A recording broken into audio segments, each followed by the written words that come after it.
Good morning, dear students. Yesterday we read about weather and seasons. What type of weather is today? कैसा weather है आज? In the morning there was fog and now it's raining. बाहर बारिश हो रही है ना? तो weather और season कैसा? Winter season. तो ये बहुत ही अच्छा एग्जाम्पल है आज आपको इस season और weather में डिफरेंस समझने का. ठीक है, तो एंजॉय कीजिए आज के वेदर को और सीजन को आप एंजॉय कर ही रहे हैं. कुछ हॉट डॉट डिश खाइए मम्मी से बनवा के. ठीक है, today we are going to revise chapter number 14 Earth and its neighbours. ये 4 चैप्टर्स हमने रिवाइज कर लिए हैं. इनसे related one word answer true false फिर हम लोग स्टार्ट करेंगे. तो आज हम लोग ये पढ़ लेते हैं. Our planet Earth, Earth our planet is full of beautiful things. ढेर सारी चीजें हैं यार. Trees, animals, birds, lakes and ponds. We have land, air and water around us. Land, air and water around us.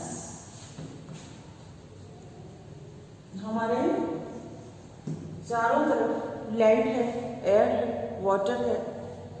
The earth looks like a round ball, blue ball from space. That is why it is called blue planet. It is not completely round but slightly flattened from top and the bottom. पूरी circle नहीं है, top और bottom से slightly थोड़ी सी flat है. The earth has both natural and man-made things. Spherical shape में हमने अर्थ भी हमने एक एग्जाम्पल लिया था. Natural things. क्या क्या थिंग्स है हमारे पास? Natural things and man-made things.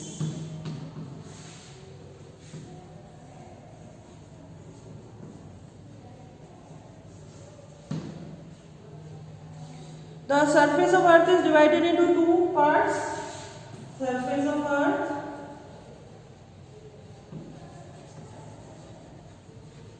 two parts. क्या है? तो लैंड और एक है वाटर. ये जो मैं बोर्ड पे लिखवाती हूँ या अगर आप अपनी प्रैक्टिस कॉपी में नोट्स की उस पर बना लें तो आपको लर्न करने में बहुत इजी रहेगा. सारे जल्दी से लर्न हो जाएंगे. Look at the globe. Globe is a model of earth. क्या है globe? Globe model of earth. बहुत ही शॉर्ट नोट्स है पर ये बड़े काम की. जैसे ही आपको रिवाइज करना है, अपने नोट्स पढ़ लिए, इजीली आपका रिवाइज, आपको लेसन रीड करने की जरूरत नहीं पड़ेगी. Different landforms of the Earth are hills, valleys, mountains, plateaus and plains. Different water bodies on the Earth are lakes, ponds, rivers, seas, oceans etcetera. Landform and water bodies are called natural things. ये landform और ये water bodies क्या कहलाती है? Natural things. ये nature से हमें मिली है इसलिए natural. The part of the earth covered by water bodies is much larger. Earth का जो सरफेस, अर्थ का जो पार्ट है वो वाटर पार्ट ज्यादा है instead of in the comparison of land part. Many large oceans and seas covers the earth. Earth that are completely covered with trees are called forest. Earth का वो part जिसको completely trees ने covered किया हुआ है वो कहलाता है फॉरेस्ट. नेशनल ज्योग्राफिक चैनल जो आता है वो देखिए, वो किड्स के लिए भी आता है. किड्स डिस्कवरी किड्स भी आता है. वहाँ आपको सारे फॉरेस्ट के बारे में, जो नेचर के बारे में आपको बहुत कुछ पता चलेगा. तो उसको भी उसको देखिए. कार्टून तो आप देखते रहते हैं पर कभी कभी वो चीजें भी देखिए. The earth is surrounded by a layer of air called atmosphere. Atmosphere क्या है? Layer of air. Earth is surrounded by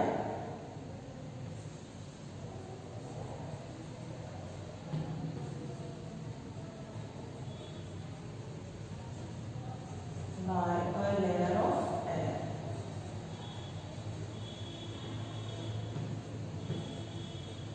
It is called atmosphere.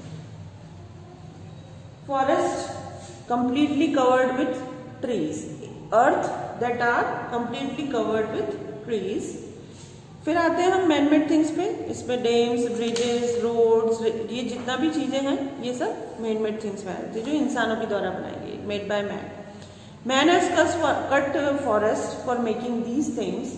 He had used a variety of natural things in building man made things for is safety and comfort. हमारी safety और comfort के लिए हमने man made things तो काफी बना ली, पर उसने फॉरेस्ट को कट किया है जो कि हमारे एनवायरनमेंट के लिए एक थ्रेट है. तो हमें क्या करना चाहिए? We should plant more and more trees. बार बार हम ये चीज रीड करते हैं. अब आते हैं हम नेबर्स ऑफ अर्थ, हमारे जो अर्थ के नेबर्स हैं. Do you know that the sun, moon, planet, stars are Earth's neighbours. ये हमारी अर्थ के नेबर हैं, पड़ोसी. नेबरहुड सर्विसेज में जैसे हमने देखा था ना, जो हमारे houses build near our house are neighbourhood, है ना, families live in those houses are are neighbours. उसी तरीके से ये हमारी अर्थ जो हमारी प्लैनेट है उसके नेबर्स है. कौन है? सन, मून, प्लैनेट्स, स्टार्स. तो सबसे पहले हम स्टार्स के बारे में जान लेते हैं. ब्रीफली हम लोग जानेंगे इसको. When we look up in the night sky we can see hundreds of stars. तो they are so tiny because they are so far. क्यों tiny दिखते हैं हमें? छोटे छोटे दिखते हैं स्टार्स क्योंकि वो हमसे बहुत दूर है. One of these stars appear very big, can see only in the day. What is this? Which star is it? It is sun. The sun is the brightest star seen from the earth. अर्थ से सबसे ज्यादा चमकने वाला जो star है वो सन है. It seems to be biggest star in the sky, but actually it is not. ये लगता है कि सबसे बड़ा स्टार है पर नहीं, क्योंकि इसकी अर्थ से जो कंपैरेटिवली जो डिस्टेंस है, दूरी है, वो दूसरे स्टार्स के कंपैरिजन में थोड़ी कम है. इसलिए सबसे ज्यादा ब्राइटेस्ट, सबसे ज्यादा चमकने वाला और सबसे बड़ा हमें दिखता है, बिगेस्ट दिखता है. जैसे हमने ये वाला बॉल वाला भी 2-3 बार पढ़ लिया. Similarly, the scene being nearest to us seems brightest and biggest. Nearest होने से हमें brightest और biggest वो दिखता है. Others are very far. They appear small and dull as compared to the sun. Sun के comparison में हमें small और dull दिखते हैं.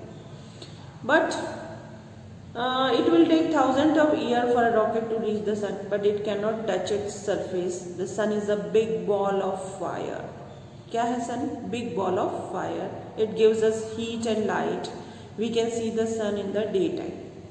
सूरज और चंद्रमा साथ साथ हमने पढ़ा था ना, तो डे टाइम में हम किसको देख सकते हैं? सन को. बिग बॉल ऑफ फायर है और ब्राइटेस्ट और बिगेस्ट क्यों दिखता है? Because it is nearest in the comparison of other stars. Other star seems to us dull and small because they are very far away from us. Do you wonder where the stars go in the daytime? The stars don't go anywhere. ये भी हम लोग पढ़ चुके. They remain in the sky, but the sun is so bright that we cannot see them. Now, what happens to the sun in the night? Night में कहाँ चला जाता है? दिन में तो हमारे पास रोशनी देता है, लाइट देता है, हीट देता है. Due to the Earth's movement, when the part of the Earth we live on turns away, जो हमारी अर्थ है वो मूव करती है बॉल की तरह. तो फ्रंट में जहाँ सन है वहाँ लाइट है और जब बैक है वहाँ डार्क है. और जैसे जैसे हमारा पार्ट वो अर्थ का जो सरफेस सन के सामने आता है वहाँ लाइट होती है और जो पीछे चला जाता है वहाँ नाइट हो जाती है. ये इसका सिंपल सा लॉजिक है.